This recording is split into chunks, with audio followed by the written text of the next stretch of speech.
but the Pentagon was a great experience for me because it really cemented the importance of what we were doing. When I started working at the Pentagon, that was obviously about 9 years after 9/11, and every single day I would walk through the corridor and pass 184 names and faces of people who died on American Airlines Flight 77 or who were working at the Pentagon when the plane hit.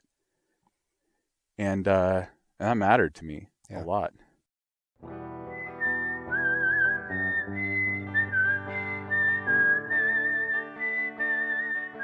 These are stories of outdoor adventure and expert advice from folks with calloused hands.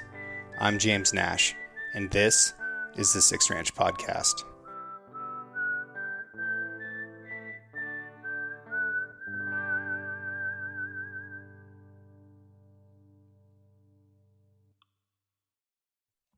Four years ago, I bought a new truck for the first time ever, and I was so excited. It was incredible. It smelled good. It felt good. I wasn't constantly afraid of breaking down, It was awesome. But after I drove it for a couple weeks, I do the same thing that I always do, and the back seat started to fill up with stuff. I'm guiding elk hunters and deer hunters, and I'm duck hunting, and I'm fly fishing, and all that gear just accumulates. And pretty soon, I wasn't able to take people with me anymore, and I was embarrassed. People would ask for a ride, and like, nah, sorry, man, I've got too much stuff with me. But I couldn't put it in the bed because then it gets damaged by weather. So I go to the internet, and I'm looking for options, and I ended up buying a deck-to-drawer system. Now, this was a big purchase for me, but it's something that I felt like I needed, and it looked like it was going to be a good product, and it really was. Decked came out with a new drawer system this year, and they've made some meaningful improvements over the previous one. You have almost no wasted space in your truck bed now, so you can access the sides of the drawers, and then the drawers roll a full 18 inches farther out, so you can actually access the back of the drawer even if you don't have a lot of arm reach. There's some really strong tie-down points on top that have a 400-pound load rating, so if you're going to haul something like a motorcycle or big coolers or whatever, you can really strap your gear down and make it secure. You can lock these drawer systems, so you can lock the drawers, or if your tailgate locks, then nobody can access the drawers anyways. So I actually feel like my stuff is more secure inside this drawer system than in the cab of my truck. That's a big deal to me. The complete deck system is made in America by Americans, and that's something that I love and appreciate. They've got one that will fit in any truck or van that's been made in America in the last 20 years plus. You can go to decked.com/sixranch and get free shipping. But just being honest with you, they get free shipping to everybody. I also, while you're there, want you to check out their deco line. So they've got a bunch of different boxes and storage containers that either fit on top of or inside of the drawer system, and those are built really robust. I saw the prototypes at an event this summer. I'm impressed. I'm excited to get my hands on them. I haven't yet, but the prototypes were super badass, and the ones that are in production model, they're available now over at decked.com. So even if you just need a place for some tools, or you need a new bow case, or something along those lines, go check that out. And if you're driving around right now and your back seat is just full of gear and you can't haul people around, maybe you should consider looking at the full deck drawer system, because it's a good piece of gear. It was a good purchase for me, and I hope it helps you. Okay, Mr. Ryan Pace. The Paces have a long history in Wallowa County. We do. What do you know about that? So I get fuzzy with the, I guess, the heritage and things like that with the genealogy. I represent the sixth generation of Paces in the county. Depending on who you talk to, my dad, Uncle Bob, it's tough to kind of figure out who the first one was. And I don't do a good job with the names, once we start getting up there. I think, though, the Pace that, I was probably the most well-known in the county, as like from a family standpoint, would have been Ira G. Pace. So he had about 165 acres Right. out there off of, Dobbin, between the Dawson Place, Mm-hmm.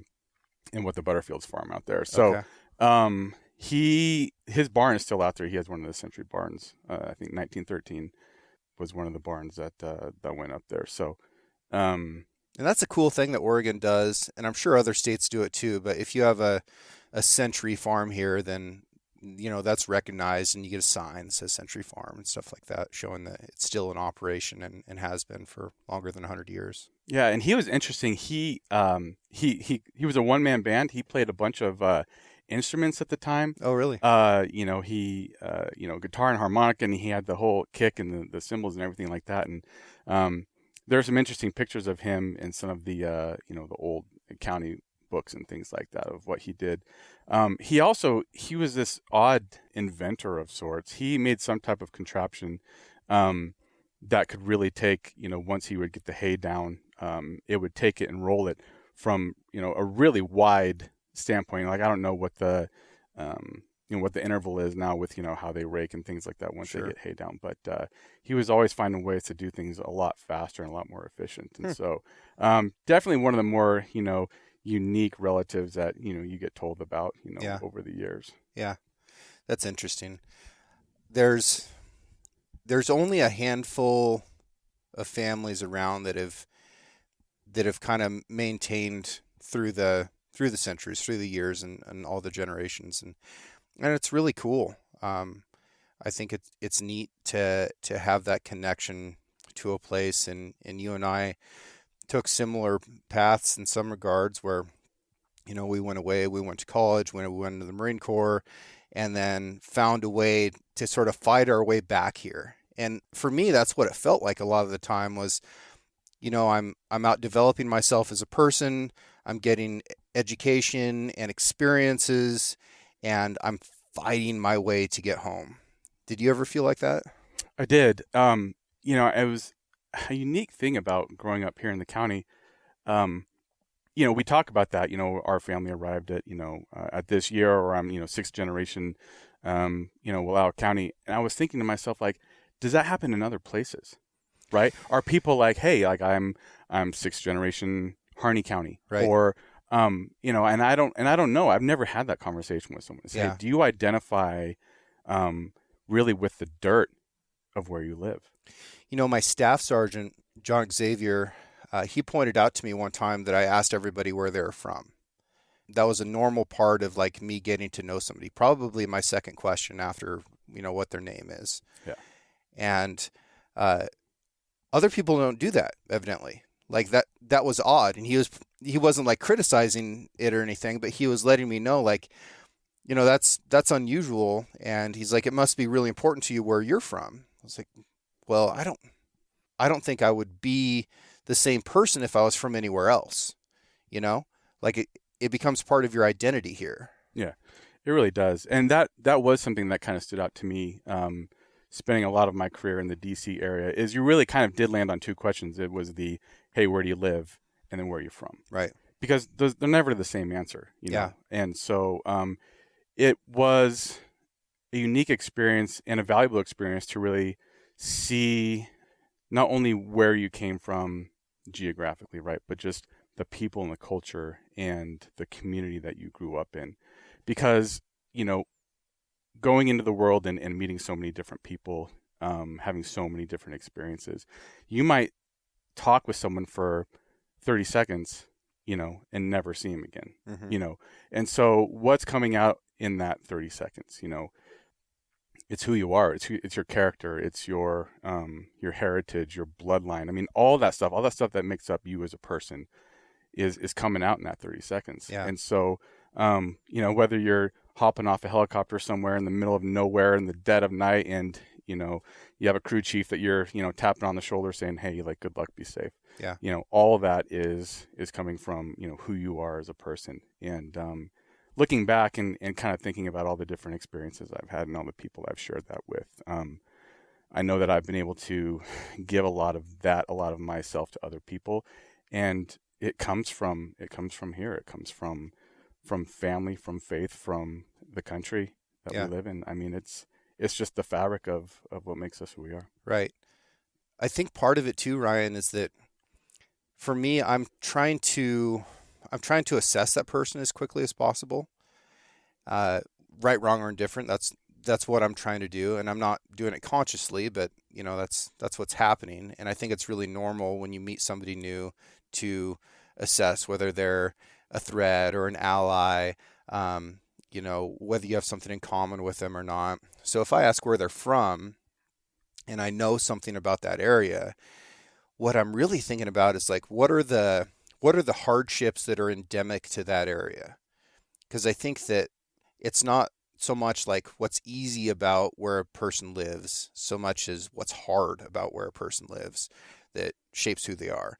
And if they come from a place that's known by sort of its ease of living, I guess, maybe somebody says, "Oh, I'm from, I don't know, pick a ritzy area in Southern California." You could make some assumptions that maybe they hadn't experienced a lot of the weather hardships and maybe shortages of goods and service as somebody that maybe came from a very rural area was. So I think that's probably what it's about, but I am curious to see if people from other areas do that, if it's important to them where they're from, if it's important to them where other people are from.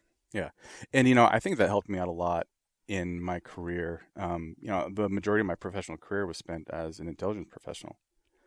So you have to get a read on people real quick. Right. Because you're assessing the safety of your guys, of your team. Yeah. You're assessing the safety of just maybe your office building, the community that you live in. You're constantly getting a read on people. Even in, leadership positions in, companies and civilian businesses and things like that, who you're hiring, once you get past the resume and you get face to face with someone, like, what are they really about? Yeah. And, I think just having grown up here, having really had just real, truly authentic relationships with the community. And I'm not saying it doesn't happen in other places, Mm-hmm. but I recognize that what we grew up with here as something extraordinarily valuable. Yeah. And in terms of relating to other people, leveling with them on a human level, it's super helpful in just connecting with people and coming together in common goals, regardless of what it is, whether it's trying like, hey, I got a team of 12 guys. We're just here to do a meet and greet, maybe a cordon and knock, right? Or we're just wanting to meet the local population. Just that humility of our humanity, I think is overlooked a lot of times. Now everything is, it's 140 characters or whatever, that intimate point to point relationships between people. You still have to preserve that. Yeah. Yeah. I think so. And I think that having intentional conversations like this is a great way to do it, because that's something that we largely lack. It's like intentionally sitting down and having a glass of bourbon or scotch and hanging out and talking on purpose for an hour or longer. That almost never happens. And that's something that's so cool about this podcast, right? Like I'm the biggest beneficiary of all, because I get to participate in all these intentional conversations, and it's something that used to be normal, is a big part of who we are as a species, but we currently lack to a certain extent within greater society. So we dipped into it a little bit, give people a little bit of a background on you. We grew up together. You graduated what year? 2001. Okay, so you're 3 years older than me. Mm-hmm. Are you 40 this year? Yeah. Yes. Yikes. Yeah. Actually, last March I hit 40, Last March. so. All right. Yeah. I think the warranties are up. The check engine light's on. Yeah. Just put some tape over it and keep going. Yeah. Exactly. Yeah. Yeah. That's what it's. You don't been. need to worry about yeah, that. But yeah, it doesn't feel like it. Okay, so you're 3 years older than me, and the Paces are undercover super freak athletes, every single one of you. It's always mind blowing to me when I see a Pace step up and perform some feat of athleticism. It's always mind blowing. Your family are all very nice people. That's another thing that's notable about the Paces, is that you were all very, very nice, very athletic, and you go out and you seek accomplishments and you get stuff done in interesting ways. So you graduated from high school here. Then what happened?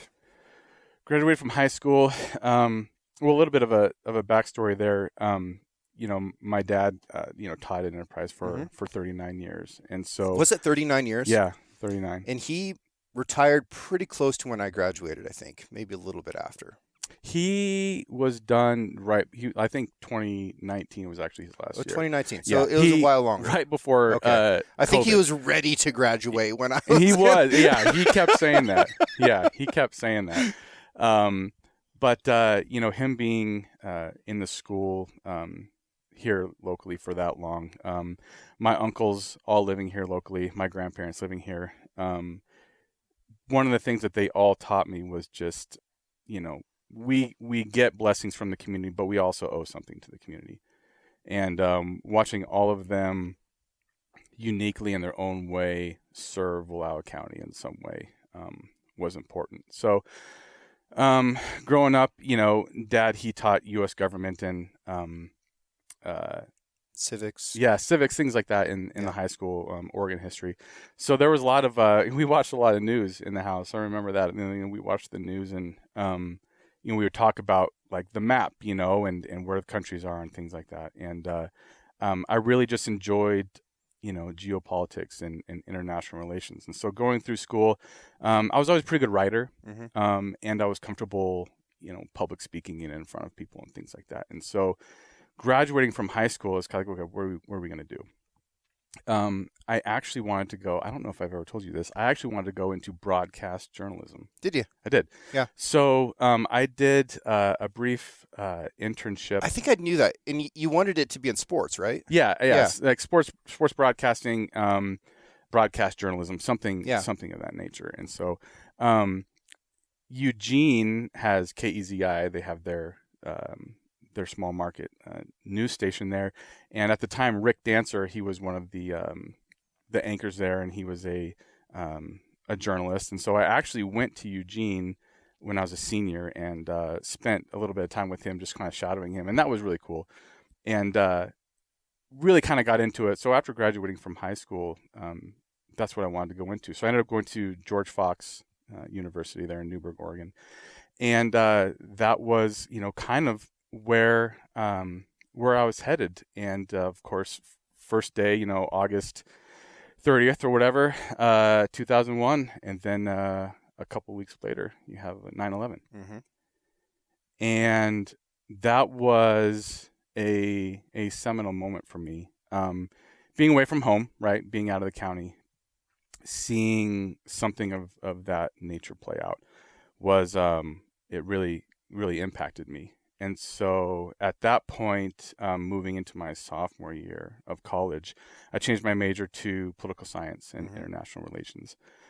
Started to kind of figure out, okay, what does this look like? What do I want to move into? I did an internship there at the state legislature with Greg Smith, and we were able to work with him. He was the representative for our district there, and at the time, I believe he was the House Minority Leader at that time, and so got some good experience there. But my peers there really they were moving into pre-law and things like that after their time there, and I was like, I don't really know if that's the direction I want to go. If I want to really go into politics, I had still enjoyed the aspects of writing and public speaking. I'd kind of moved away from the broadcast journalism side, and I really did want to do something where I could serve, serve the country in some way. At that point, going in the military really wasn't like a main option. I had been in Salem, kind of seeing what it would look like to be a staffer there, long term, and then we started to get more involved in Afghanistan. Iraq kicked up, and I started looking into the military. And for me, sort of having that bent for I want the biggest challenge that I can get. And I started looking through stuff, and I was like, I think I want to go into the United States Marine Corps as an officer. And so you start looking at the occupations there and what that looks like. And the intelligence side was always an appeal just from the geopolitical standpoint. I remember telling my folks, I mean, I was a junior in college, and I remember telling my folks, like, hey, I think I would like to join the Marine Corps and go in as an officer. And I mean, they were shocked, you know, and not in a way of like disappointment, but it just never come up. Right. You know, I was sort of kind of following this sort of not political path, but just sort of more of a, you know, be a staffer for a congressman or something like that for a while and see what happens. And so it kind of threw them for a loop, but the more we talked it out, the more it just made sense. The more it kind of, you know, it was just part of my personality, part of who I was. And so the funny thing is, as thorough as I try and take things, as detail oriented as I tried to be, I did not know that there were enlisted recruiters and officer selection officers, right? Officer recruiters, essentially. Right. So I wandered to the recruiting office in McMinnville, I think is where I went, and roll in, and Sergeant Barnes was in there, and you get the whole spiel, like, hey, you know, what are you doing darkening my doorstep? You know, you think you have what it takes to be a Marine, like the whole deal. And of course, he starts picking around and asking questions, and he's like, you're in college? I'm like, yeah. He's like, and you want to enlist? I'm like, yeah. Isn't that what you do? Isn't that how it works? Because that's not the kind of thing that we get taught in school. You know, Right. there's not a big vocational element to the way we went to high school. And despite everything that we learned about government and civics, nobody ever sits you down and says, hey, if you are going to go into the military, these are the different routes that you could take, and this is what it could look like. We don't get that. Yeah.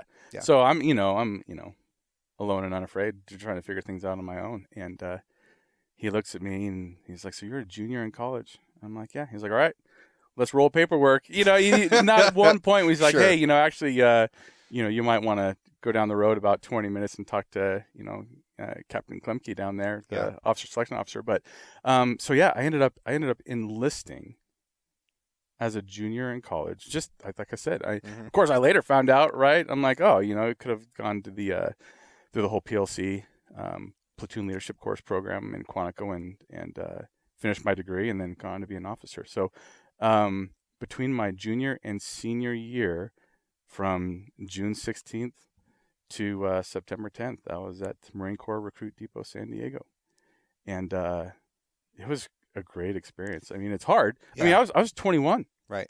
You know, I spent my 21st birthday at MEPS, the military entrance processing station there in what an Portland. Awkward experience MEPS is. Isn't it? It's terrible. Yeah. But it's a good preview of coming attractions. Yeah. It's like military speed dating. You know, because you're just going from room to room. Like someone's shining a light in your eyes. Yeah. Another person is having you do the color blindness test, and you're duck walking in your underwear across the floor. You know, the whole thing. You're spending all day just going from room to room with a bunch of other knuckleheads like you, like trying to figure out, you know, did I make a good decision or did I just ruin my life? Yeah. You know? And I think it's both. It doesn't feel like you made a good decision at that point. Yeah. Yeah. Yeah. Feels like you're getting processed like livestock. Yeah. But the reason, I mean, I wouldn't do it any other way. Obviously, finished up with Bootcamp. Actually went to the 6th Engineering Service Battalion in Eugene as combat engineer while I was finishing my degree. So I was a reservist for that year and a half, cool. 2 years. But the hitting the fleet, and we'll get to the officer training, things like that, but hitting the fleet, having prior enlisted experience was invaluable. Right. You know, just the ability to, again, we talked about it earlier, just level with the Marines, really get them on a relational level. It helps to just be able to identify with them a little bit. And so I remember getting this spiel too, because I was in my senior year of college, and they're trying to snatch me up for an enlistment as well. And I remember this guy saying, well, if you go in, you know, if you enlist first and then become an officer later, then they call you a Mustang. And he said, if you go in as an officer first, they call you a boot. I was like, all right. But coming from this area and this background, Mustang is a shitty horse that nobody wants to ride. Right. Like, that's not a good thing to say. Boots are great. I was like, that doesn't sound that bad. Yeah. Which was just a funny thing looking back on it. Yeah, I never really hung too much on that. I know it's easy to, especially in the military, right? Labels get tossed around and things like that. But we want to categorize people. Right. To me, I just looked at it as one more aspect, one more ingredient, and be able to lead better, right? Being able to identify with the Marines and lead better. In my experience is that the best and the worst officers are Mustangs who have prior enlisted experience. Some of them never are able to really transition into that very different role of being an officer, because it is wildly different. Oh, completely different. Yeah, and not in every way that's good. It's just very, very different. So the guys who aren't able to make that shift and sort of alter their personalities and the way they interact with people, they can have a lot of problems throughout the entirety of their career as an officer. But the ones who can, like you, who still have that enlisted experience that they can draw from and use it as a mechanism to relate with people, that's incredibly powerful. And that's something that officers who don't have that prior enlisted experience never get. Right. And, obviously, the military is a microcosm of greater society. I mean, you have the 10% rule, right? You have 10% who are going to be your overachievers. You have 10% who are going to be your dirtbags. And then you have the 80% who are just, great Marines or great salesmen or whatever they are, right? Yep. Whatever their role is. And, you spend 90% of your time on 10% of your people. Exactly. Yeah. So, so I went to Quantico, Brownfield. That would have been January of 2006. And I remember getting stuffed into a squad bay, on the line, sea bags in hand, going, what am I doing? Mm-hmm. Like, this is like boot camp twice, right? All over again. But it's a different focus. It is really about testing I wouldn't say testing your leadership, but testing your discipline first to see if you have the canvas to be a leader. Right. Because once the wind starts blowing in that canvas, are you going to hold up and be disciplined enough to do the right thing? Testing your integrity, I would say persistence. Can you hang in there when you're sick and hurt and you can quit?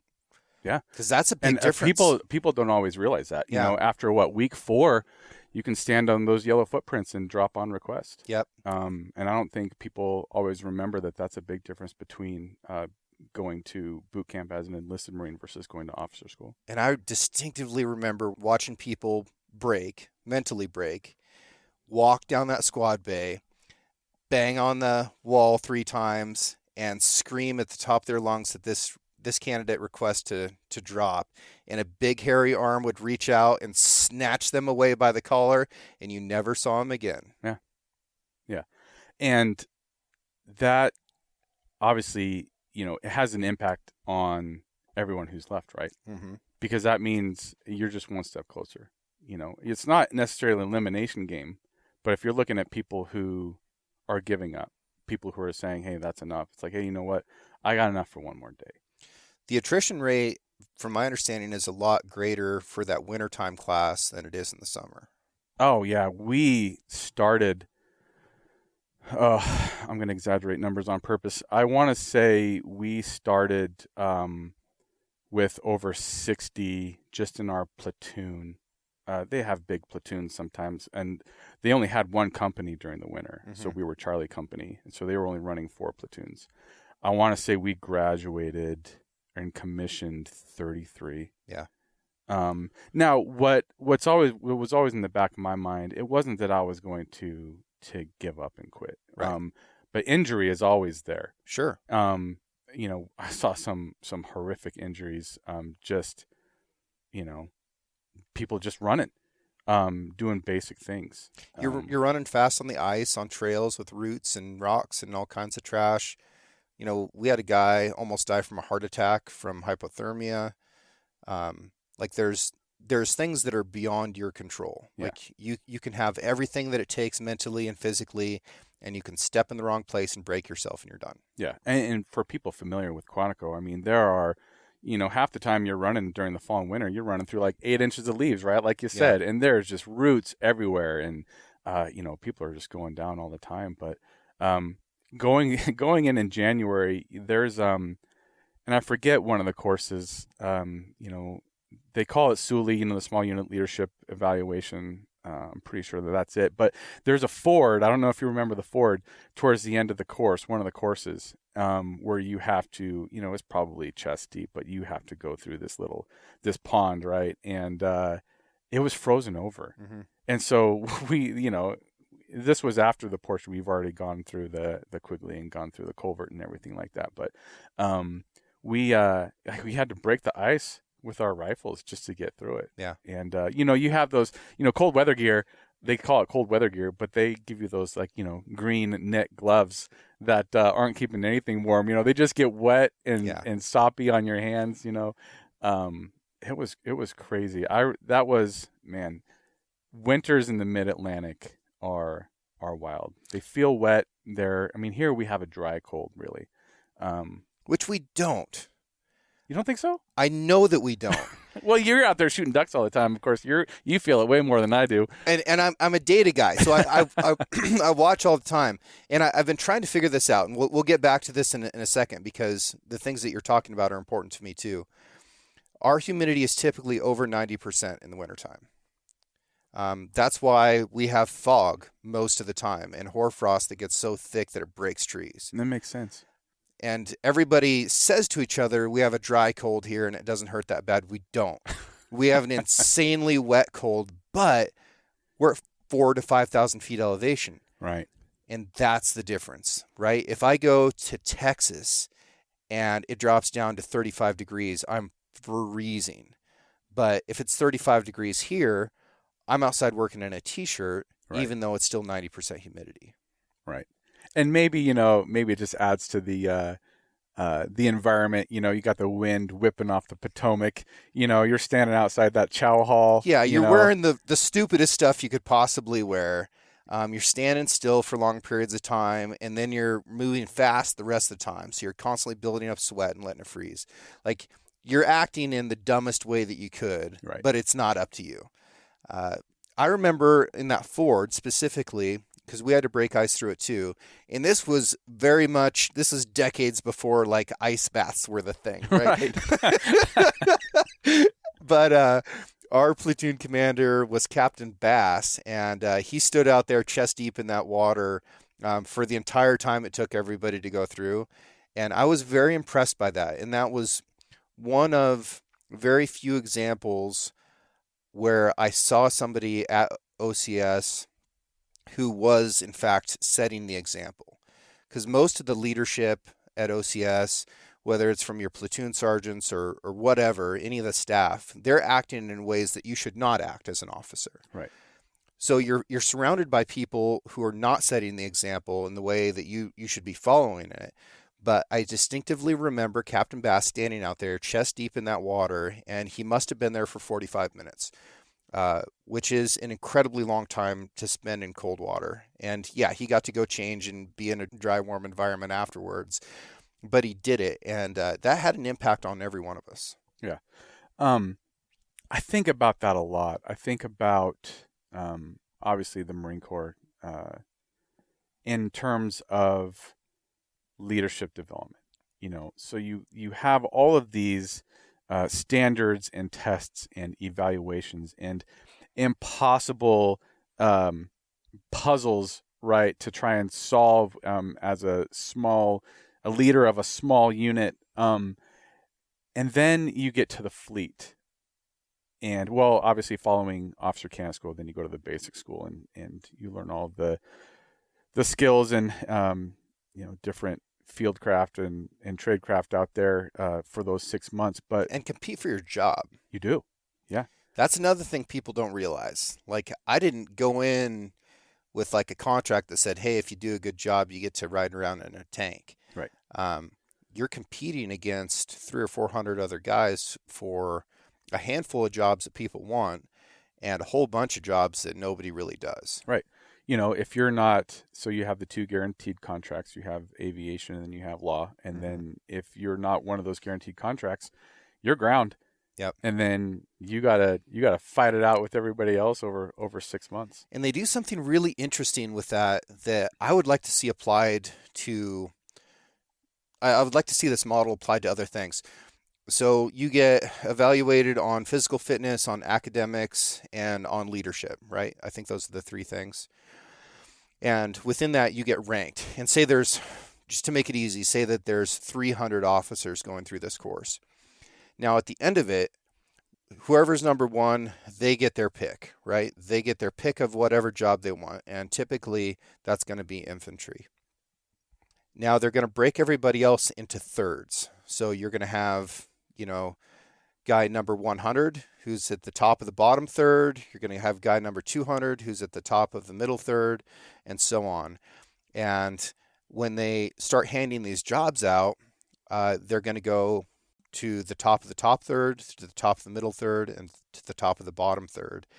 And by doing that, they're spreading the quality out in an even way throughout all these jobs, because even though some are more desirable than others, they're all important. Right. They're all very important jobs, right? So you can't just have your bottom third of your officers in the jobs that nobody wants, because they're still really critical to mission success for everybody. Correct. That's such a smart model. It is. And giving you the opportunity at the earliest point of the basic school, like I said, you're there for 6 months, exposing you to the occupations, educating you on the occupations, and throughout that time, allowing you to choose, reshuffle, choose. I think 3 or 4 times you pick what your top 3 are, if I'm not mistaken. So it really does give you a chance to not only learn more about the occupations, what you're going to do, but it lets leadership kind of know where you're leaning. And we've had, I remember having conversations with some of the captains out of the bullpen there in Quantico, and just saying, hey, like, what about this? And like, well, I really see you, excelling in these areas. Oh God, I was too scared to talk to him. No, at the basic school? I shouldn't have been, but I was. I was terrified to talk to those guys. I wanted to be the gray man. I didn't ever want any attention. I wanted to be the best at something. I didn't want to be the worst at anything. I didn't want people to know my name, because that's what I found to be like the most survivable tactic at OCS. Right. So I was carrying that through. So to go and talk to these captains, I wanted nothing to do with that. I was too intimidated to do that, and it was such a mistake, because now knowing what captains are, having been one, right, like, I'm sure those guys were like, why won't they come talk to us? Right. And, that was a resource that really would have helped me out, because it was hard for me. And that's a wild transition. I don't remember what your timeline was. I was commissioned as a second lieutenant on March 31st, 2006. We were at the basic school by the second week of April. Mm. And so, like you said, you go from this essentially boot camp environment, right, to now we're standing at parade rest on accident and shit. Yeah, right. Yeah. We really, now it's like, hey, we really want you to be professional and a student again, and learn, about the, this United States Marine Corps you're about to really jump into. And so that was a tough transition in itself. I think a lot of times the pursuit of excellence, whether it was in the classroom there, or just in the peer leadership scenarios and things like that, I think you can lose out on the important details that are actually going to stick. Mm-hmm. Right? I mean, there's a formula for being successful, and a lot of times, the internet bags on, the 300 PFT lieutenant, because in a lot of ways, it tells you, hey, this is how you can be successful, and this is what you need to strive for. And it's like, okay, well, what about having a conversation with your staff sergeant, or having, a conversation with a bunch of lance corporals. I mean, there are so many things that I think need to be equally highlighted when it comes to leadership, and it kind of gets back to what we had commented on earlier. I think, the United States Marine Corps made me a much better leader than I ever would have been, just sort of figuring things out on my own. Totally. I mean, there's no question. It's impossible. There's no question. Yeah. But I would say my leadership skills were challenged the most when I had, a really a more diverse staff, or a diverse staff in terms of, age and backgrounds and occupations. And so things that worked in the Marine Corps, you really do have to adapt and be that true, like, lifelong learner to lead in other environments, in civilian environments, in business environments. The Marine Corps gives you that foundation. And I think that foundation is really wrapped around just having the courage to step out in a decision, whether it's right or wrong. 100%. And to make that decision quickly. Yes, to make that decision quickly. I think one of a hard thing to do is get past. So you've made the decision, right? You have your 70% solution. You've made a timely decision. Now you're just watching the pieces on the board move. And some of the biggest struggles as a leader that I have, and it's one of the things that I've had to intentionally work to overcome, is how do you handle a decision that then subsequently fails, right? Maybe you've red teamed it. You've had a team of individuals working on a certain problem. You're driving for a solution, and then how do you recover when it's not the right call? And I think that's hard, because in my brain, if I do the homework, if I talk to everybody, if we're all on board, if we're pushing for something, my brain tells me it should work. Yep. So when it doesn't work, when the stakes are high, when the consequences are irreversible, those are hard. My first real mission, when I was deployed, first named mission, I lost a quarter of my platoon on the second day. And I was hurt too. Bad brain injury, which I still deal with today. But after we got all of my guys medevaced, I had a skeleton of guys to be able to man the tanks, just enough guys to be able to move the tanks, not even enough to fight them, right? And the helicopter had left, the smoke had cleared, literally, and I was attached to this recon unit, and I'm a mess, right? As much of a mess as a man can be. And I go over to this other captain, and I was a lieutenant at the time, first lieutenant, and I was like, what do I do? Like, I just lost a quarter of my guys. Like, what do I do? And he goes, well, you have to lead. And I didn't know what he meant at the time, and I think I've thought about this a lot. I don't think he knew what to do either, because that wasn't actionable advice, right? And it wasn't helpful. It wasn't what I needed, and it honestly made it worse, because I was like, what does that even mean at this point? Like, what does it mean to lead in this scenario? And that was something that I had not been trained for. We trained for like light casualty stuff, and like how to carry somebody that's hurt, and we go through the combat lifesaver courses and things like that. But I never got training for like, hey, one of your guys just got killed, and three of them you're pretty sure are dying right now, if not already dead, and you've still got to continue this, and you're hurt too. Like, how do you do that? Like, I never got any of that.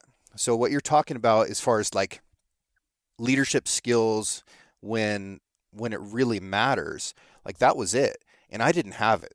I didn't know what to do. And it honestly took me, like 3 weeks. I think that's about how long I was in the concussion recovery center because I got medevaced as soon as I got the tanks back home. So I think it was 3 or 4 weeks. And I got some combat replacements to show up. And one of them was Jack Ramson, who ended up becoming my wingman, still very close friends to this day. That was what I needed, was somebody that I had confidence in, and that gave me confidence in myself again, and I was able to put it back together. The next time I got hurt, it's like, I know how to do this, right? I have experience. I know what's going to happen. I know how hard it's going to be to come back from this, and I know that I can. But those types of experiences, I don't know if you can really ever prepare for. And I'm kind of glad that you can't, because I don't want people to even experience the preparation. But there are leadership challenges that come up, especially through combat in the Marine Corps, that are unparalleled elsewhere in the world, I would say. Right. And, you've had veterans and guests on previously that have talked about life experiences that you can't peel apart on a sand table. Sure. And in those moments, it does tear you down to the core of who you are, because that's the only thing that you're left with. You're left with decisions on the table. You're left with actions. You're left with balancing and trying to manage your own emotions in the moment, and knowing that you're in the position of leadership. And so there's that pressure of, I have to do something. I remember when you got hurt, by the way. I was in Al-Walid on my second deployment. That's between Iraq and Syria on the border there. And that one, I never told you this, but that one got me. Really? Yeah. I remember hearing that, and that was a tough one. I'm interrupting this podcast to bring you a little bit more wildlife biology. This time we're going to talk about chukars. They're a complex bird belonging to the partridge family. While not highly distributed across the U.S., they are widely distributed in the Eastern Hemisphere, from the Balkans to Eastern Asia. Native to Iraq, it is their national bird, and also the national bird of Pakistan. Early records from merchants indicate that partridges existed throughout almost all of Iraq. However, the chukar is no ordinary partridge.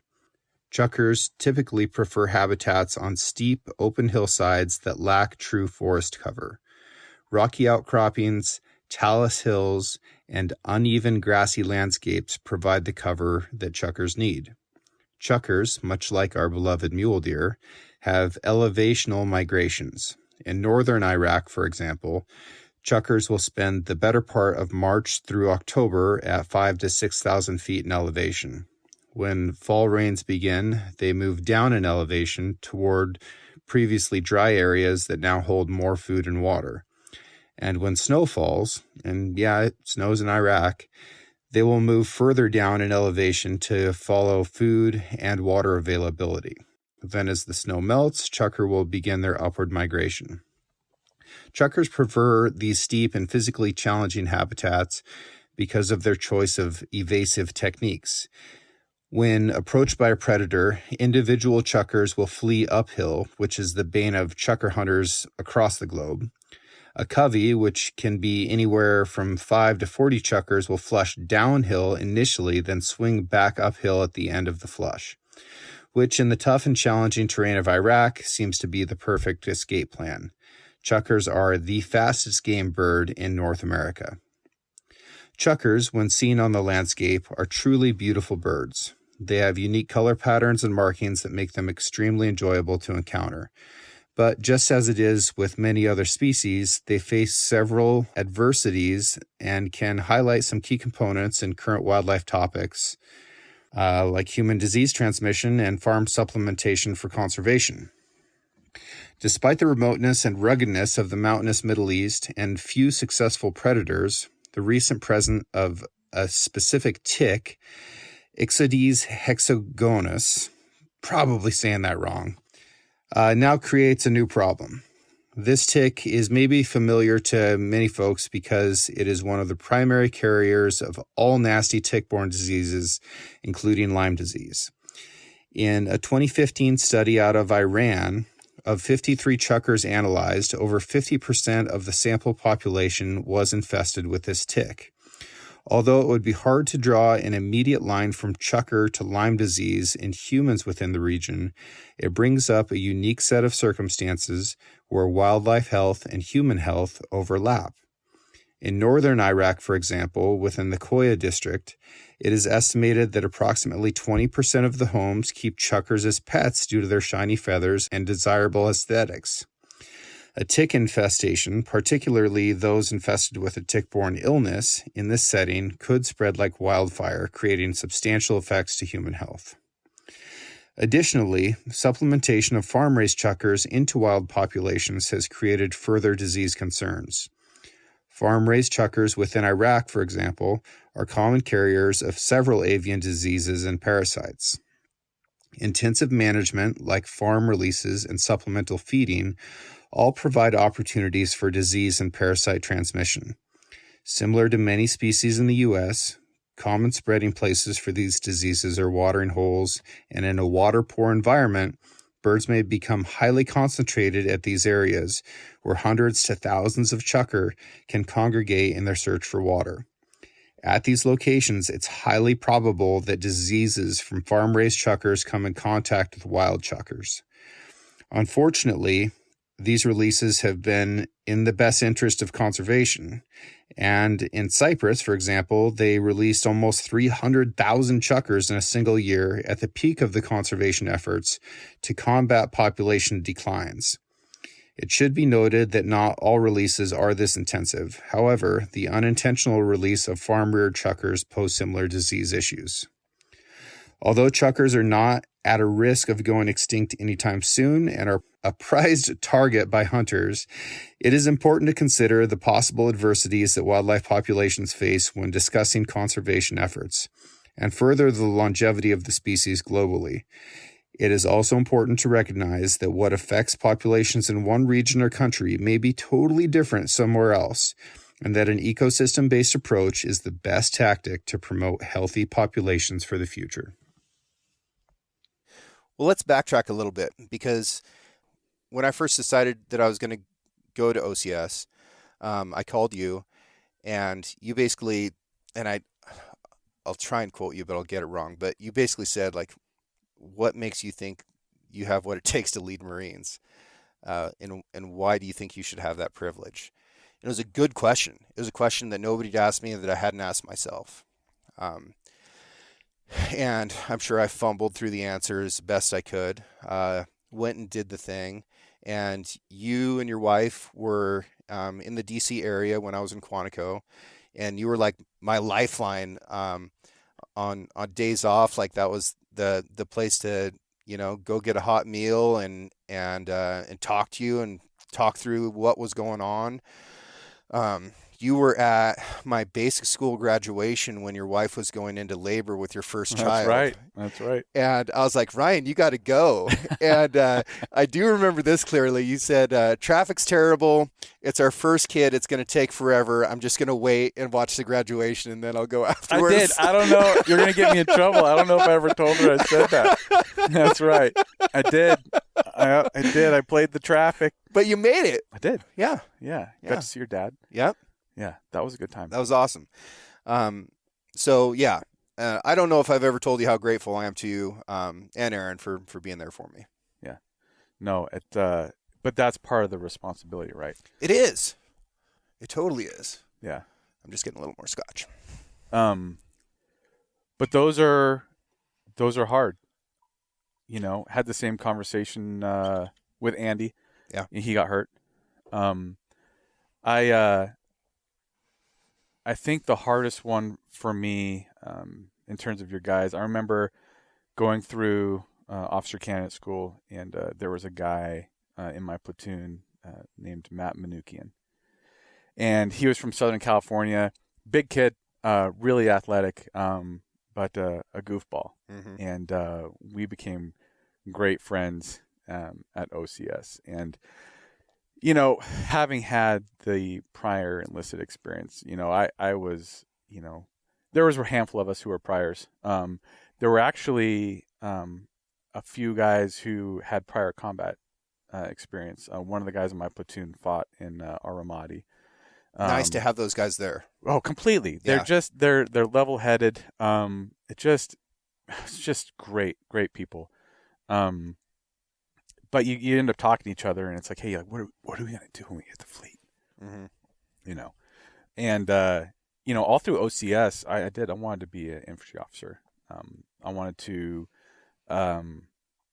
be in it, to be at the pointy end of the spear in that regard, and he was all into it too. Yeah, we're gonna go be infantry, and we went through the basic school, and that's when it kind of jockeyed around our occupations and what we wanted to do. Matt was still hard charger. He wanted to go infantry, and so he went to infantry officer course after the basic school, and that whole thing. And then I went into intelligence. That was my occupation. And he deployed. We both deployed separately. He deployed. He was in. I think he bounced around between our Ramadi and Habaniya in Iraq. He got 2 Purple Hearts on his first deployment. We actually, and it's a huge blessing, and I'll be forever grateful for it. We actually deployed together when we went back. So both of us were on. So the military, the Army and Marine Corps had training programs where you got sent over and you trained Iraqi Army, Iraqi Police, Iraqi Border Patrol. You were just embedded with the Iraqi government, with the Iraqi military. And so I was on one of these training teams, and they're small teams. I think there were only like 14 of us. And but I was with Matt.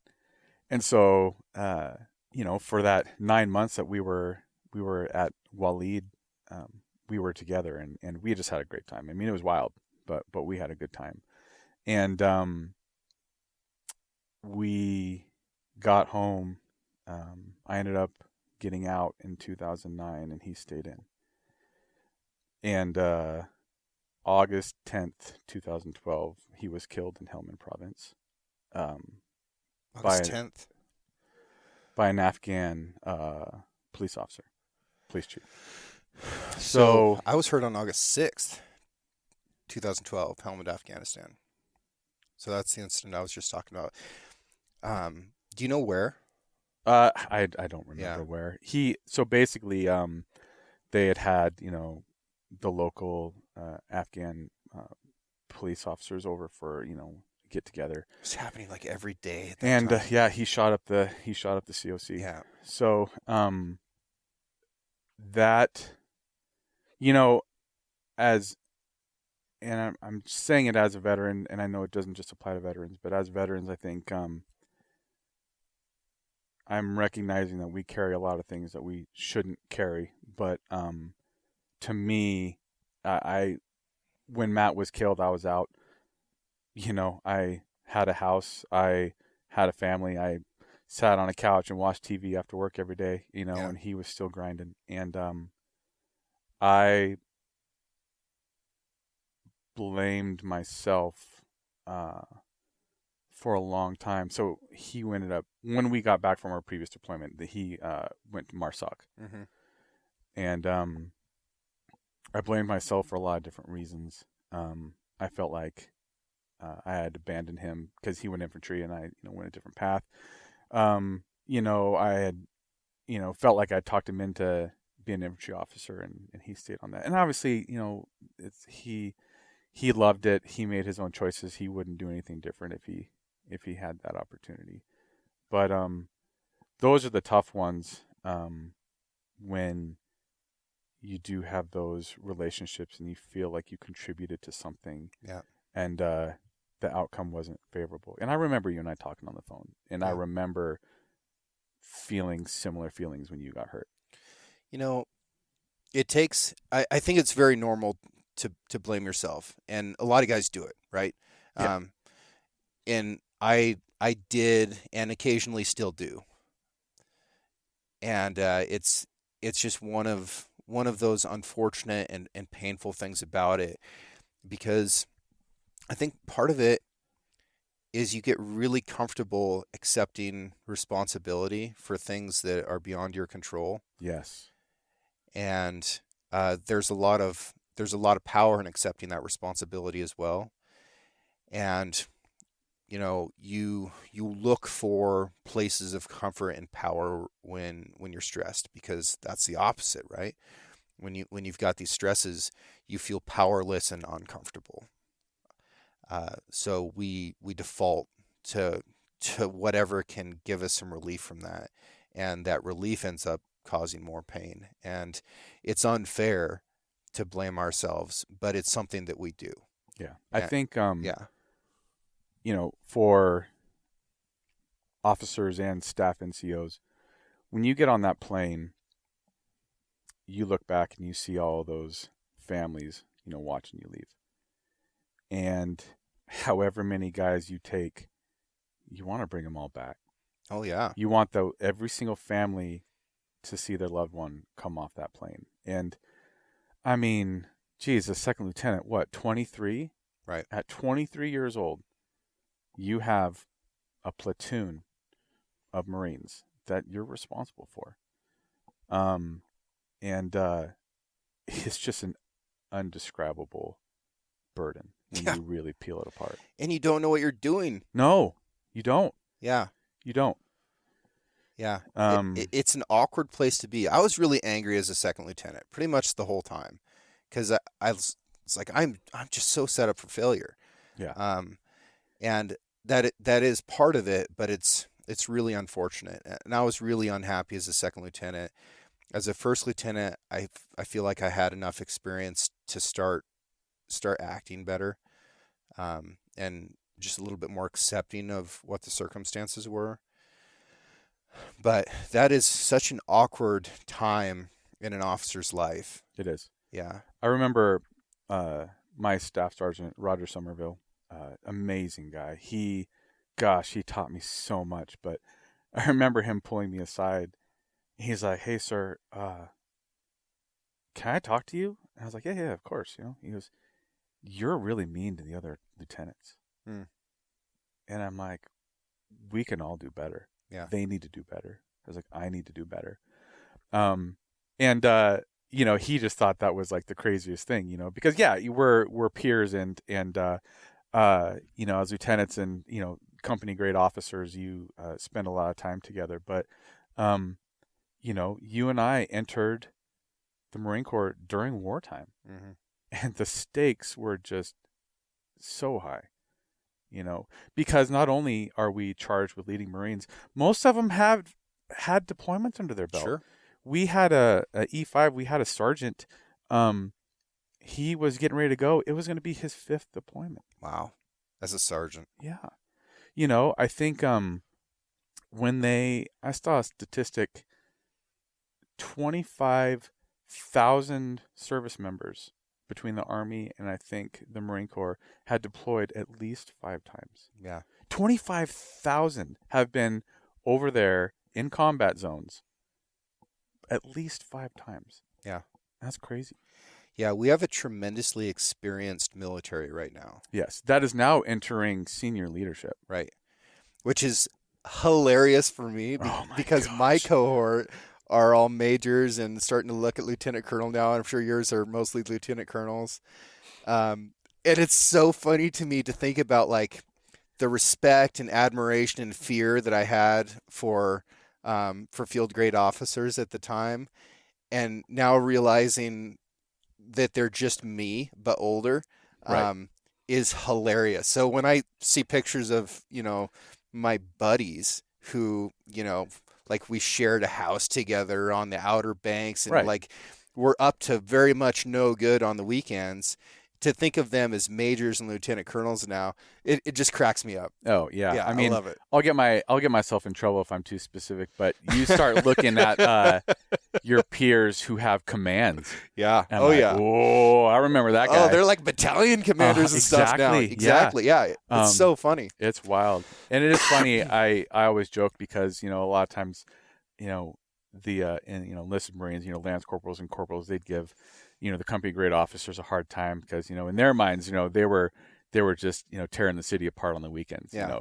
And I would laugh at them. I'm like, hey, you know that all of us went through college and now we're, officers in the Marine Corps. Like we had our party years too. Yeah. Like, we came out of college professionals and Yeah. then we went into the Marine Corps as officers. So, but yeah, it is a weird experience to see your peers that, you palled around with as a, like I said, 23-year-old second lieutenant. And now, I mean, they, squadron commands, battalion commands. I mean, it's crazy. Yeah. No, now they're in charge of ships and battalions and amazing things. But you had brought it up, and I think it's important to note that, we really created of course, I'm talking about the Army and Marine Corps a lot because those are most familiar to me as far as being on the ground. But a counterinsurgency military, a counter-terror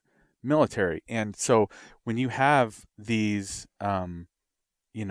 junior enlisted junior officers that are now in major leadership positions, I mean, they cut their teeth in Fallujah and Marja, and it's going to be better for our armed forces in the long run, for sure. I mean, I remember I think a full bird colonel that I briefed. He was I don't know if he was visiting or what he was doing, but he had been basically in Saudi Arabia. He spent time in Beirut. Like he had never been an officer in a wartime environment. And it's no one's fault, right? It's just the time, like, between 1984 and 1991, there, you had some incidents here and there, Somalia, the Balkans, things like that, but you didn't have the two-front war. Right. And so I think our military and our decision makers within the military are going to be just way sharper and way keener and better leaders because of what they experience as junior enlisted and junior officers. Yeah. And a lot of them ended up fighting in 2 or 3 different theaters, right? Which is really important. The guys that only fought in 2 theaters, I think, were somewhat disadvantaged. And I saw this in Afghanistan a couple times where people would show up who had been in Iraq, and they would show up in Afghanistan and they'd say, oh, this is just like Iraq. It's like, no, it's not. And if you think that, you're going to miss some really critical details. Right. But if they get that third pump to Somalia or Syria or something like that, then they can put the whole picture together and have this super strong base to go off of. And thinking back, I don't know if our American military has been this experienced since probably right after the Civil War. Because those guys fought in Mexico, they fought the Civil War, and then they fought in the American Indian War. That was a very experienced military at that time.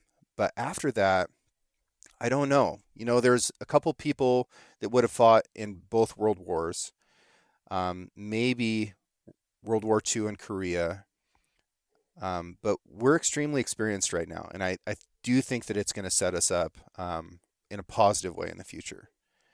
And for folks listening who think that means that these people want to fight wars, it doesn't.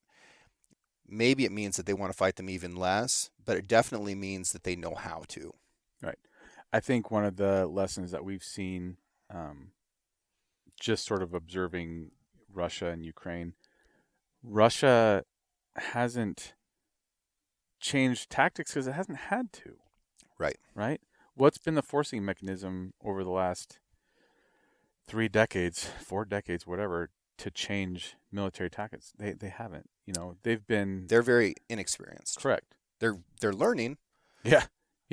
Because of their current conflict, and so I think the expertise, like the tank fighting that went on in like the early days of Russia and Ukraine, it was freaking laughable. Yeah. It was laughable, and the fighting that they were doing was very much what I'd prepared for. I trained for that fight much more than I had for Afghanistan. So I was just glued to every piece of OSINT that I could find to see what was going on. Like, had I prepared in the correct way, what would it look like if this was the opposing force for my platoon of Abrams or my company of Abrams, and they did not know how to fight, and I was really surprised by that. But they've learned. Yeah, I mean, looking back, I do think that it was important to have that conventional foundation as an officer, as a warfighter. But everything was. What I will give the U.S. government with military credit for is, especially the Marine Corps, the willingness to be agile.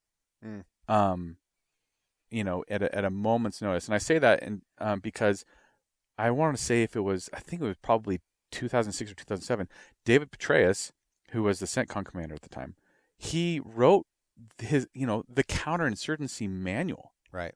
And that became, at least in the Marine Corps, it became the Bible. Sure. Because, you weren't conventional warfare, was applicable here and there, but it was winning hearts and minds and being able to maneuver and navigate through, an urban population and to be successful in those environments.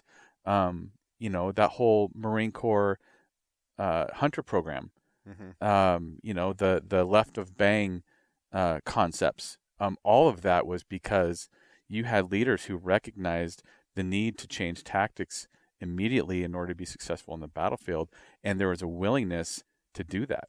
One of the craziest things that I experienced, and I was still working at the Pentagon at the time, was essentially David Petraeus, who was, again, the CENTCOM commander, and Leon Panetta, who was director of CIA at the time.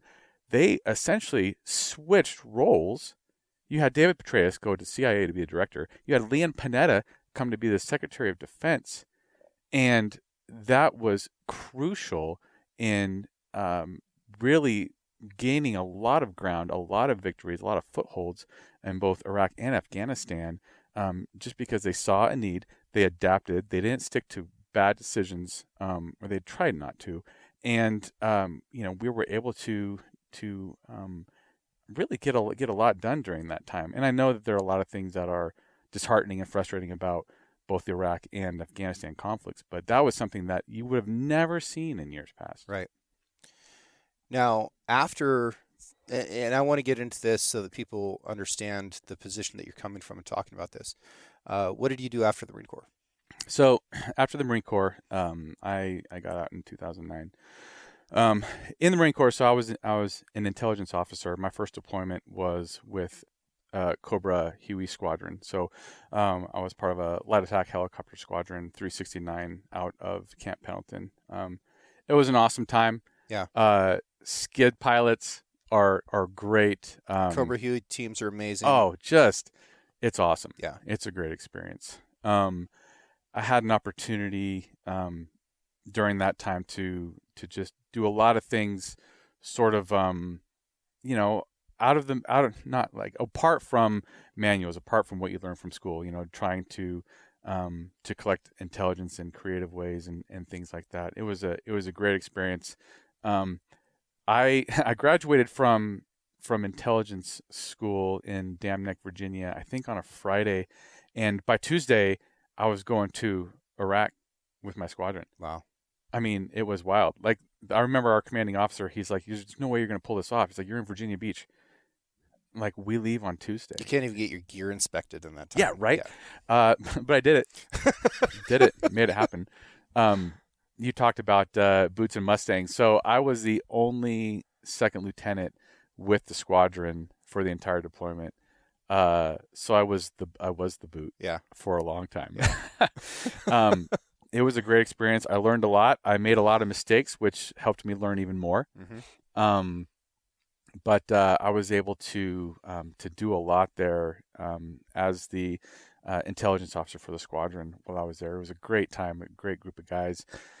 Came back, got married, went out again. So the second deployment was, again, as part of that transition team on the Iraq-Syria border. That was another good time, doing a lot of cool stuff from an intelligence standpoint, supporting a lot of different units, doing a lot of different collection things there. And so when I got out of the Marine Corps in 2009, I still wanted to continue in sort of a profession of intelligence, intelligence analysis, things of that nature. And so from San Diego, I was at Camp Pendleton there. I ended up getting a government contracting job to support the joint staff at the Pentagon. So it's going to be a big change for me, obviously. So my wife and I, we moved to Alexandria, Virginia, and got plugged in there. She's originally from Pennsylvania, so it was kind of nice to be a little bit closer to her family. But yeah, I mean, one day I'm, on Del Mar, California, and then I'm in the Pentagon, and Pentagon's a wild place. There's over 24,000 people who work there. Yeah, I think it's biggest office building in the world, right? Yeah, yeah. It's got a DMV inside. A DMV, right? It's wild. I mean, it was super great. It's easy to get lost in and around there.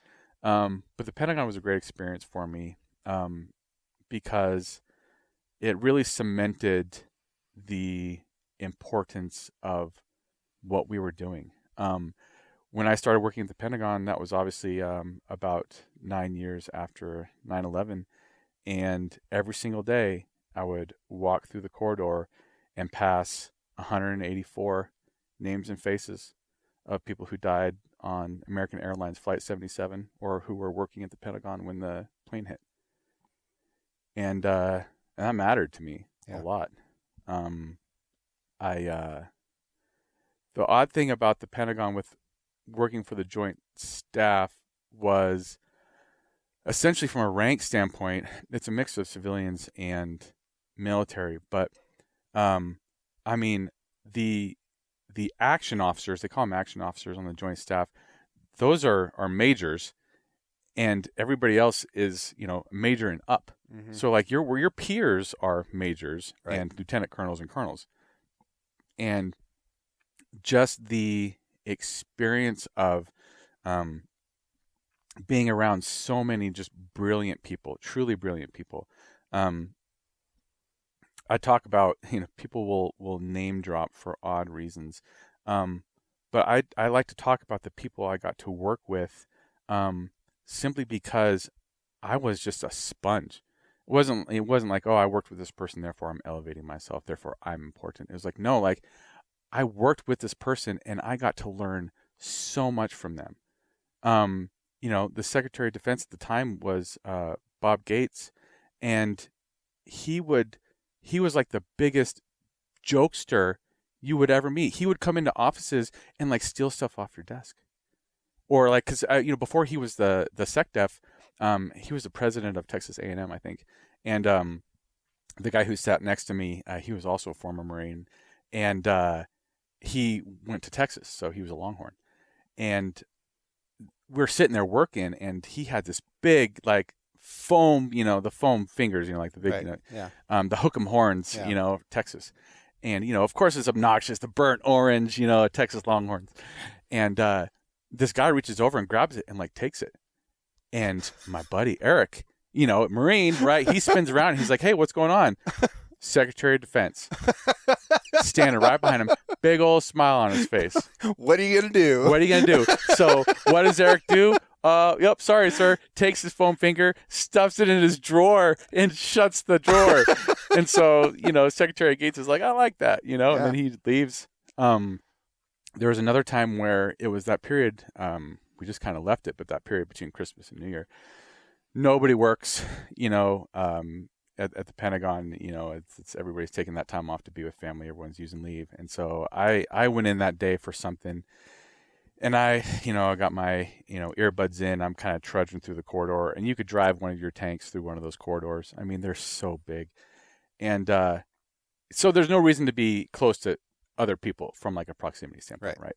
And I got my head down, and someone just like whaps me on the shoulder and says like, hey, happy holidays. And I'm kind of like, I'm pulling an earbud out. I'm like, who in their minds? And I look, SecDef, Robert Gates, just a big old smile. I'm like, man, like that's crazy. And it's good leadership. Right? Oh, absolutely. Yeah, absolutely. And that might seem like clownery or like, of all the things going on, this is how this guy's spending his time. but it humanizes you. Yeah. Because now that guy is approachable. And if you've got a good idea or if you've seen something, you might be able to go up and be like, hey, sir, this is what's up. Yeah. Otherwise, you end up with that fear that I was talking about earlier with some Marine Corps captains that had knowledge that I needed, but I was afraid to go talk to them because I thought it might lead to me getting in trouble. Yeah. I mean, another crazy experience. I remember being in the Pentagon, being in the bathroom, and it is like the bathrooms in the Pentagon are just massive. There's 20 of everything, right? 20 stalls. The bathrooms are humongous.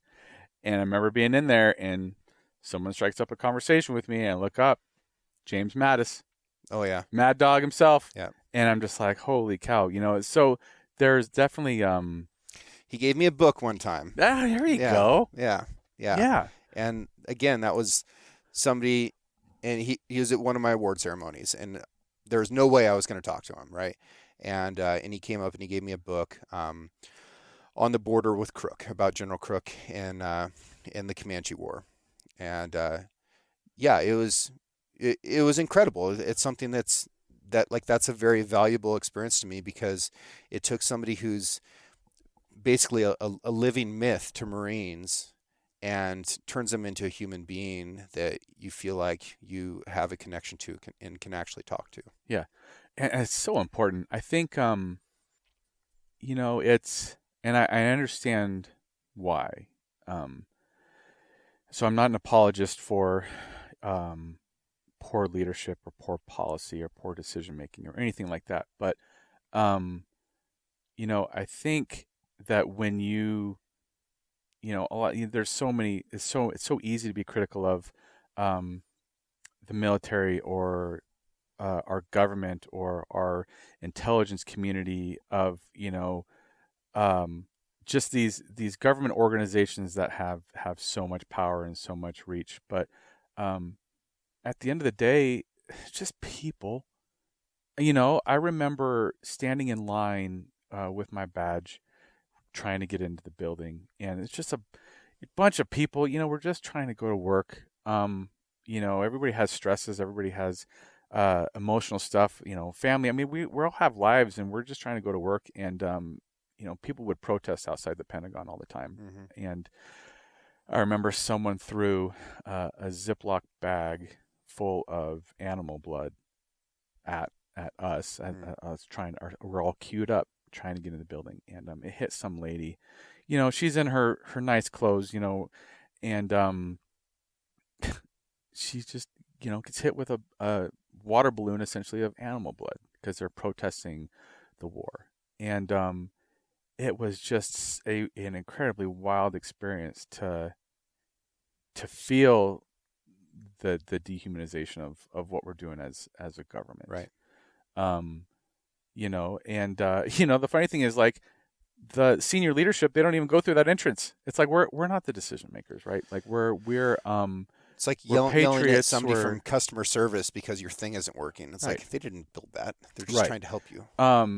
And so, in talking to people, whether it be about, counterterrorism or intelligence and things like that, I do it. I get down and try and relate to them, and just in that experience of, hey, like, it's people like me. Like, we're all trying to serve our country in the best way that we can.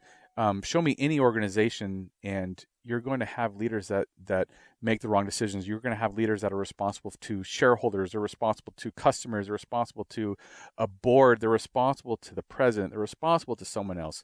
There are so many things at play in terms of decision making at that high level. And like I said, I'm not an apologist for poor policy or poor decisions or infringements on the rights of U.S. citizens or anything like that. But when you think about these organizations, you got to think about the men and women who give and sacrifice so much to make that happen in the military, in government, any type of national security branch. I mean, I have so many peers, across the intelligence community.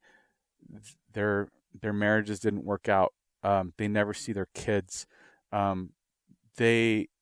Because of the demands of their job and the stakes and the consequences, it makes normal life so hard.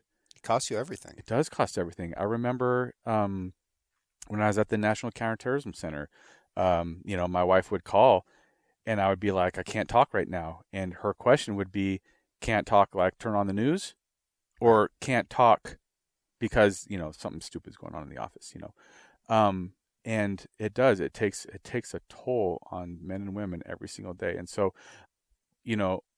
my time at the Pentagon was really eye-opening. You go from basically the tactical level of strategy and military, and now all of a sudden you are catapulted to the strategic level, where on the joint staff, you're talking about all the branches of service. Right, and that's what I remember is you talking about the Marine Corps like it was a single tank. You were talking about the Army like it was a fire team, and it's like, yeah, it's kind of like that. At every level you can only deal with so many entities, but those entities are bigger, and yeah, it's fascinating. It's fascinating stuff. Yeah, I'm especially to me, I still look at my mid to late 20s as, super formative for me. Being in that environment, and like I said earlier, just listening to people. I didn't do anything special. Just listening to people and learning from them was so awesome. I do remember one time there was a fairly high level meeting between the Department of Defense and the State Department on partnership strategies. And it's a little complicated, but essentially prior to 9/11 global war on terrorism, the State Department was really responsible for funding foreign governments and foreign efforts with allied countries, right? So if you were in Uganda and you were partnered with their government, all those funds were coming from the State Department. Well, after 9/11 and everything like that, the Department of Defense played a larger role in that. And so naturally, there was a lot of controversy between the Department of Defense and the State Department as to who had control of the money, where it should be used, and things like that. And I was asked to go to a meeting at the White House Executive Office building, which is just a big building that's adjacent to the White House. And so for me, I'm like, man, I get to backseat, like super cool, like I'm all like excited, like I'm not going to say a word, like you're not even going to know I'm in there, right? But it's great to be the opportunity to do that. And so I'm in there, and the meeting was understandably tense. Like one side you have Department of Defense officials, and on the other side of the table you had State Department officials, and arguing and going back and forth and things like that. And my principal at the time, he was a Navy captain, so he was an 06. And super great guy. I'll never forget him. His name was Captain Rock. And I'm sitting there, not a word. Like, it's one of those things, like if you have to go to the bathroom, it doesn't matter. You'll wait there for 14 hours before getting up. Like, you are not going anywhere. Like, you're glued to your seat. And in the middle of this meeting, all of a sudden you hear the University of Oregon fight song. And everyone in my office knew that I was a big fan of the Oregon Ducks. Mm-hmm. And so we all have our flaws. My phone started ringing. Oh, God. In the middle of this meeting. Oh, no. And it's the University of Oregon fight song. So all the guys from our team knew it was me. And I was trying to break my phone in half. Of course, it's in my bag, right? Yeah. Buttoned with 14,000 buttons, zippered, padlocked. Now it wasn't a secure room, so it wasn't, it wasn't classified information. So I could have my phone, but I didn't put it on silent. And hands down, so like I said, my principal, Captain Rock, I just saw his head, and he just drops his head to his chin. He didn't have to turn around and look. He knew exactly who it was. Man, that was by far, I was so embarrassed. But anyways, my roles there were really to on-ramp new programs, new doctrine, new material, tanks, planes, guns, into the joint environment, and have evaluated by the vice chairman of the Joint Chiefs, which mm-hmm. was James Cartwright at the time, who was a Marine. So that was really cool. The F-35, I got to be a part of that program a little bit. They talked for months just on the helmet. I mean, because the helmet has like the heads-up display like built in the helmet. I I mean, saw some flying it's for the so, first time a couple weeks ago. aren't they cool? They're loud. They are loud. Super wild. But to kind of see how you turn, these billion-dollar programs into something actionable that down the road will benefit the lance corporal and the corporal on the battlefield. You hear some funny conversations. They were trying to come up with some GPS device that was sandproof, because anything that they came up with kept getting ruined in Iraq, it kept getting ruined in Afghanistan, and they kept going back and forth and back and forth. And finally, someone at the table put their hand up in the air and they're like, "Can we make it waterproof?" And they're like, "Yeah, we can make it waterproof." And he says, "What's the difference? If you can make it waterproof, it's going to be sandproof." And it's like, you have these, I mean, some of our foremost, our greatest minds in the military, in the Department of Defense, this light bulb goes off just above everyone's heads. And so you have these funny moments. People that are too smart. Yeah. And just kind of seeing how things get made was crazy. But I got to support the joint staff there. Consequently, I worked for at that time Admiral Michelle Howard, who, looking back of the people I've had the opportunity to work for, she is one of the most spectacular and amazing leaders that I've ever encountered. She was tough as nails, so tough. So, you remember the movie Captain Phillips? Yep. So that naval battle group off the Horn of Africa that was there to assist the Maersk, Alabama, that was her first battle group command. Oh, really? So if you watch the movie, they talk about, Admiral Howard, things like that. And that was her. Yeah. And, man, I learned so much from her. If you said the wrong word or had an assessment that didn't seem airtight, she would nail you to the wall. Not because she didn't like you, because she wanted the most correct information so she could make the best decision possible. And her standard was so high. Yeah. And at the time, I'm like terrified. I was terrified to talk with her. Every time I went to her office, I was terrified, because you knew that she was going to find something. But she made me so much better. She made me a better leader. She made me a better analyst. Man, I enjoyed being around her so much. She was just tremendous to work for. And that was just a great experience there. So given all this wide breadth of leadership and military experience, how does that change the way you coach basketball? I think, which is what you were doing this morning. Yeah, I was coaching basketball high school this morning. Yeah. High school. Which your dad coached forever? Yeah, he did. Yeah. I'm just I'm helping out a little bit here and there, but because that's not an off the wall question. It may sound like it to people, but it's not. No, there is a correlation. Yeah. I would say the correlation is you have to really know the individuals that you're charged with. And the reason that you have to know them is because ultimately at some point, if you're truly leading, and if you're truly leading the right way, you're going to ask them to do something that they don't want to do. Or you're going to ask them to do something that they wouldn't do on their own. Or think that they can't. Correct. So by knowing them, by knowing who they are, by knowing their core, you have that connection to say, I need you to trust me that while what I'm asking you to do is a sacrifice of sorts, I'm asking you to put your trust in me that this will be for your betterment and will be for the betterment of the team. So when I'm hiring individuals or if I'm talking to other leaders, I like to paint this picture of, hey, you've seen the triangle, like the corporate hierarchy, you have the big man on top and everybody else cascades below. I said that triangle is fundamentally wrong because true leadership takes that triangle, it turns it upside down, and your job is to serve up. Yeah. If you're a leader, you are serving every single person that you're responsible for.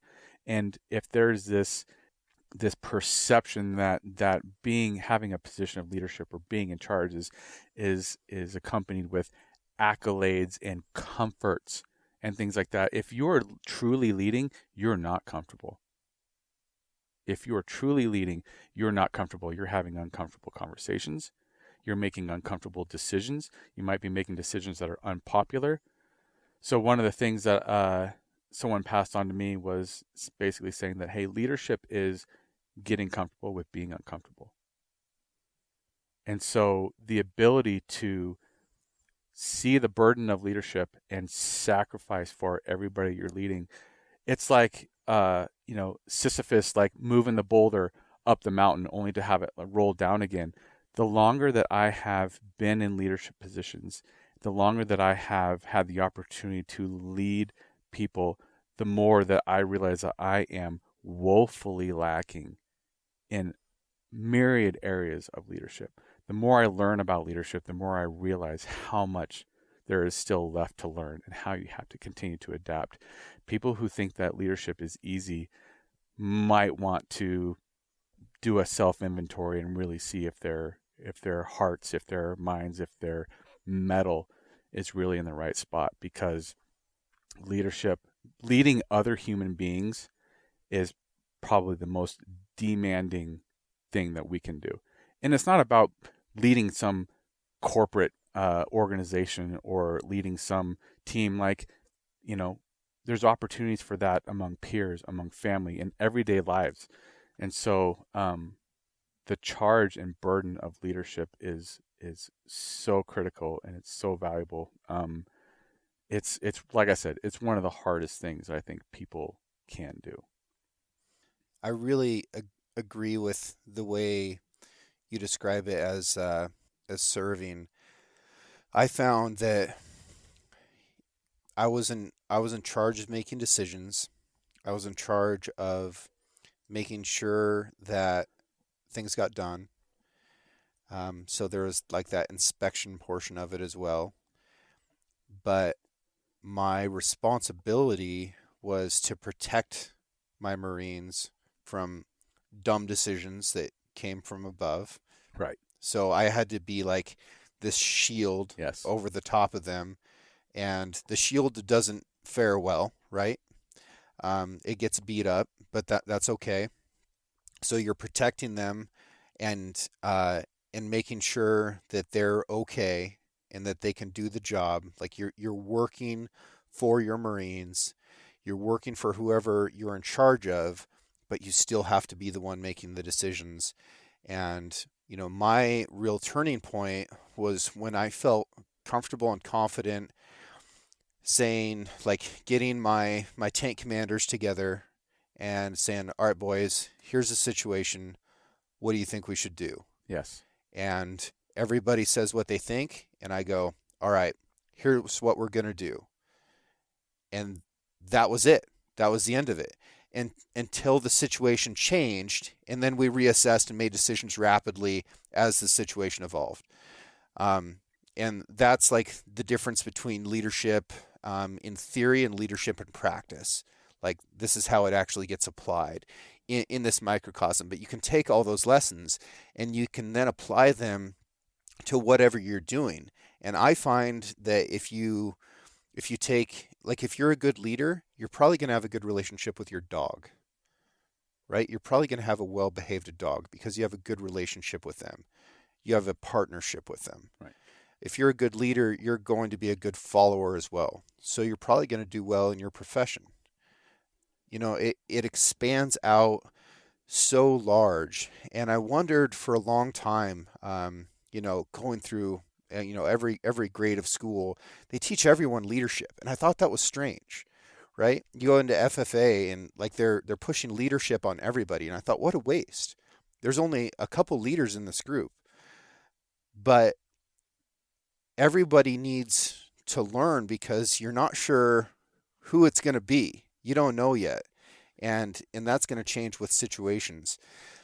It's an incredible thing that you end up carrying into places that you would never expect to use those skills throughout the rest of your life. But you hit on something that I think gets missed among junior leaders a lot. And that is when someone's put in a leadership position for the first time, there is an innate desire to want to have to feel like you need all the answers. And that is a fundamental flaw. And that's actually what needs to be highlighted and addressed early on at all levels of leadership. Hey, leadership never happens in a vacuum.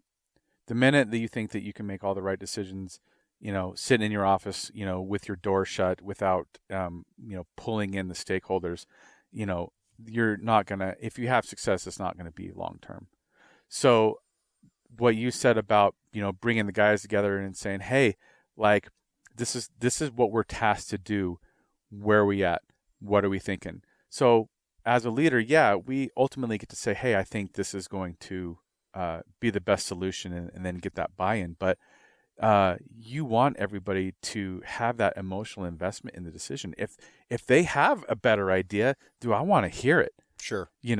And I don't want to create a leadership climate where if I'm in a meeting and I'm, throwing some crazy solution out there to a global problem, and if everyone around the table knows that there are flaws there, if I've created a leadership climate to where they don't feel comfortable telling me that, hey, well, this is not it, then that is 100% on me. Mm-hmm. So we've kind of been back and forth on it, but the leaders who are able to have those relationships with their staff, with their employees, with their team, that's like, hey, this is where I think we need to go. This is the solution I think we need to work towards. But if I'm wrong, you got to tell me. Like, I need to know.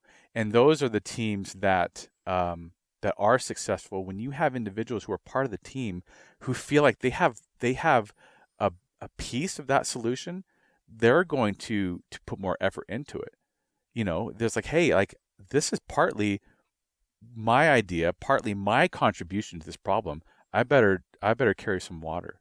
I better do my part. And so when everyone on the team feels like either they're contributing to the solution or they have the opportunity to do so without fault, without being yelled at, without being talked down to, that's when you have 10, 12, 14 minds working on a problem instead of one guy on his high tower thinking that he's, got all the solutions, when no, like, that's not what leadership is. You need everybody to have that buy-in. You need everybody to feel like they can contribute and have the best solution that you can manage. And you've created that scenario when somebody comes up with the dumbest idea you've ever heard. Yeah. And can comfortably say it, and you can hear it and make sure that they're heard and move on from it. But if people aren't bringing you really dumb ideas, then they're holding back. Right. And they might be holding back really good ideas, and they probably are. Because somebody at Amazon at one point said, hey, what if we sell other stuff, not just books? I mean, think about that. Sure. Really? Yeah. I mean, back in 2001, 2002, you went to Amazon.com to buy a book. Yep. And now look at Amazon. So, yeah, you're 100% right. If you have a climate where people can say whatever they want, it's going to get you somewhere. You look at people who do scenario planning. These massive corporations, they have people who work for them that are these scenario builders, and all they do is they have stacks of sticky notes, and they have usually three dramatically different endpoints. It's going to work, it's going to fail, it's going to work, but with some wrinkles. And then they write out the most wacky breadcrumb trail of how you get to these different scenarios. And what they do is, once they have 50 or 60 of these potential issues or problems or benefits, they slap them all on a wall and they see where they're most inclined to go with a decision. It's like, hey, this scenario is going to take us to the most likely of solutions, which is good for us. I mean, the whole concept of scenario building is to think outside the box and come up with something so that you're not, blindsided by some unforeseen, black swan, Right. when you're trying to lead a company or a corporation or wherever it may be. Yeah. So what are you doing with your life now? Oh man, I am Raising kids. So we left the East Coast in 2017 to come back here. Just wanted to slow things down. I really enjoyed what I did. I enjoyed my time at the Pentagon. I enjoyed my time at the National Counterterrorism Center. But raising kids and wanting to be more involved in their lives, it got to be kind of tough. And I'd seen enough peers and friends who had struggled with trying to balance a career of that nature with raising a family. And essentially, I told my wife, I was like, we really just have to leave here, or I'm never going to get out. Right. So we came back to Wallowa County in 2017. I got a job here locally doing property management, which was great. Super great people. Just a lot, to be proud of with what people are doing here in terms of just the brains and the work and just the quality that people put into their jobs. But super great relationships. Was ready for something a little different. I still kind of had that bug. There's still always that the intelligence analyst, the intelligence officer in me. And so, when the kids are in sports and doing all sorts of stuff. And so I'm helping coach softball and obviously helping with basketball and things like that. And so, I just recently finished up a program with University of Oregon for cybersecurity. So, it's new for me. I'm not your standard computer guy, right? Not really my thing, but it's something new to learn, right? And for me, whether it's trying to cook something wild that I've never cooked before, whether it's learning something new, I kind of really lean in those areas. And so, I finished up a certificate program in cybersecurity, and it is a frontier right now. Yeah, it really is. I think the industry has grown annually like 30% a year. And obviously it's a huge need. It gives me some flexibility and, lifestyle and stuff like that. So I'm kind of working towards some industry certifications. So there's like the school part that's like, hey, I can speak a little bit of cybersecurity. And then you have like the industry certifications that, companies are looking for. And so I'm kind of in that middle ground of being a student again. And it's just great. That's awesome. It's great. So good for you. Chasing the kids around and just enjoying being here. So huge blessing. It's been a wild ride, Forrest Gump of sorts, kind of being in the right place at the right time and falling into some just really amazing opportunities. But like I said earlier, I tell people it's a lot less about, what I've done than it is about just the people that I've met along the way. And it's not just, the people whose names you're familiar with on the news or, it's the, the Lance Corporal that you catch, who's, out PMing a Humvee or something like that, or it's your interpreter that you're working with, day in, day out. I mean, there's so many people that you have the opportunity to meet and really touch and, like I said, just exchange life with. And that's what's valuable to me is just those relational points. Parting piece of advice to a young man or woman who's looking to become an officer in the Marine Corps. Don't be afraid to be wrong. Don't be afraid to be wrong, because that's going to give you some type of momentum. It's going to give you that kickstart, right? Do your Marines the benefit of being smart, be intelligent, be a good decision maker, but don't let the fear of being wrong prevent you from making that decision. because what's the old adage, right? 70% solution on time is better than 100% solution late. Yep. And it applies in a million different areas. Yeah. Yeah. And chances are you are wrong. So just get it over with. Yes. And then you can get to being right that much faster. Yeah. What did Mark Twain say? Life always gives you the test before the lesson. Yeah. Be comfortable with being wrong. Yeah. And read everything. Yes. Read everything. Yeah. Yeah. Yeah. And it doesn't take as much as what you think. Like if you read for 15 or 20 minutes a day, and you're consistent with that, you will cover libraries in a decade. Yes. And, we have the advantage of, Audible, I mean, you can crush books anytime you have the chance to, have, AirPods in. Yep. But yeah, man, for sure. Whatever you're responsible for in life, read about that. Yep. Whether you're in leadership or not, read. Yeah. There are very few new problems. Right. And that's what reading can give you a lens into, among many other things. But good advice. Ryan, thank you very much for your time. And thanks for always being there for me as a friend and a mentor. I appreciate you. For sure. Yeah. Let's do it again. Yeah.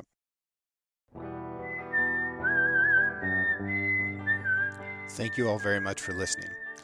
I'm going to keep bringing you these stories from normal people just like you who have done extraordinary things. Everyone is an expert at something, and they have interesting perspectives on life and work and the environment and all of the things that we care about. I'm going to keep bringing that to you. And I want to thank you so much for making this show possible. I also want to thank Emily Bratcher for producing this show. She does a great job editing. Really appreciate her. I want to thank John Chatelain. He did the art for the Six Ranch podcast. And Celia, soon to be Harlander, she digitized that so that we can get it out there on the internet for you. Also want to thank Justin Hay for writing this original music and the beautiful whistling that you're listening to right now. You guys are awesome. Thank you so much. Please keep listening to the show. Write me a review if you feel like it, and just keep doing your thing, and we'll all learn from this together. It's been fun, and we're just getting started.